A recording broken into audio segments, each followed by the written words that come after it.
Hey everyone, I'm going to tell you about how I frame swapped a 1951 International and put it on a 1998 Dodge Dakota RT chassis.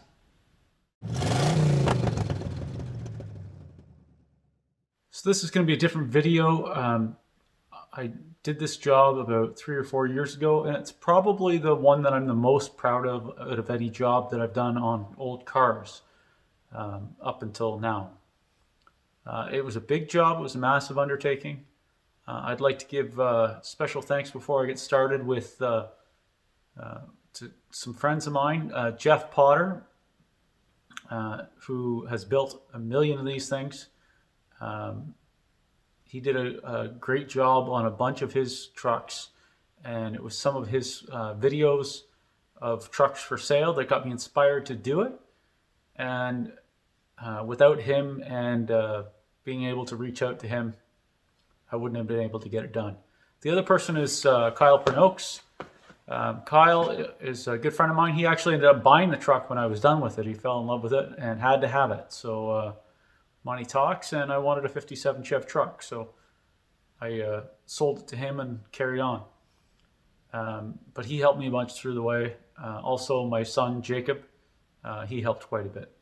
So I bought this truck in a wrecking yard in sort of middle Ontario, Killaloe, and it was in a wrecking yard. It had been there for quite a while, not as long as some of the ones that were there, but it looked sort of freshest out of the bunch. But the front clip was off of it, the box was on, everything was attached, was on the original frame.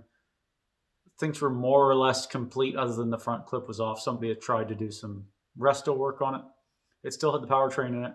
I had zero interest in any of that. I just liked the body of the truck. We got it out of there with some struggles, and I got it to my cottage, and it stayed there for, I don't know, maybe 4 or 5 months. And then I had it flatbedded down here before I had the big shop. And I just had a little 16 by 24 with a steel beam in the ceiling, and I put it there. I bought a 98 Dakota RT with a 5.9 liter. Stripped that down. I cut the cab off in sections, took the box off, scrapped all that stuff, scrapped the front. And what I did was I used the firewall and the floor from the Dakota, and I sectioned the cab of the International down on the floor of the Dakota and joined them together and made a filler piece for the firewall to blend from the Dakota to the International. This way I used the steering column from the Dakota, the HVAC from the Dakota. I could bolt the stock seats in the stock spots on the floor. All I did was lose any wiring that I didn't need, like power windows and locks. I lost the airbags.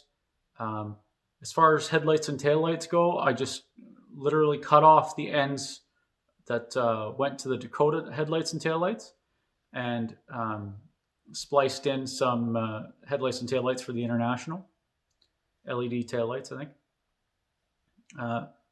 Other than that, the Dakota wiring stayed the same. Parking brake was there. Everything for the Dakota was there. I used the steering column from the Dakota because it has the cruise control on the steering wheel. I used the Dakota gauge cluster and sort of made a piece, that crude piece, that went into the dash. It's very much a rat rod truck. I bolted the Dakota seats back in it, the Dakota carpet.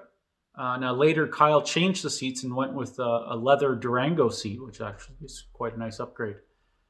I did a wood bed floor. It had to be a raised bed floor because it had to go over the hump for the frame and the gas tank.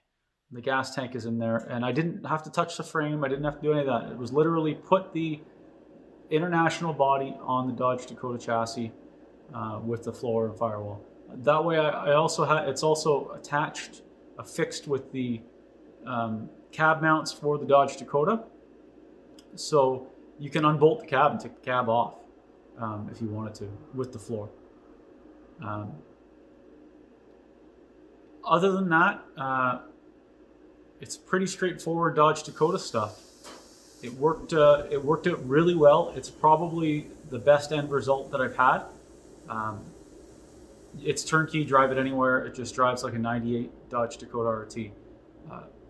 It looks rough. It looks patina-ish or rustic or whatever you want to call it. But it just drives 2 fingers on the wheel, lots of power. For what it is, it's very light because everything on the Dakota is all double wall panels and the International is all single wall panels. It's a pretty interesting project.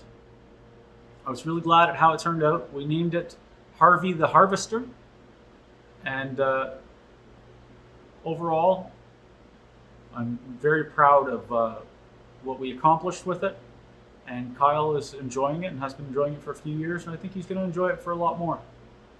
So I'll slideshow through some pictures. Check it out. Let me know in the comments what you think.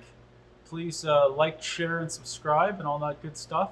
Check out my other projects like this LS Swap Malibu behind me that I've been working on. And there's more to come. There's more cars coming. And hopefully spring comes. Thanks for watching. Stay positive. Stay safe.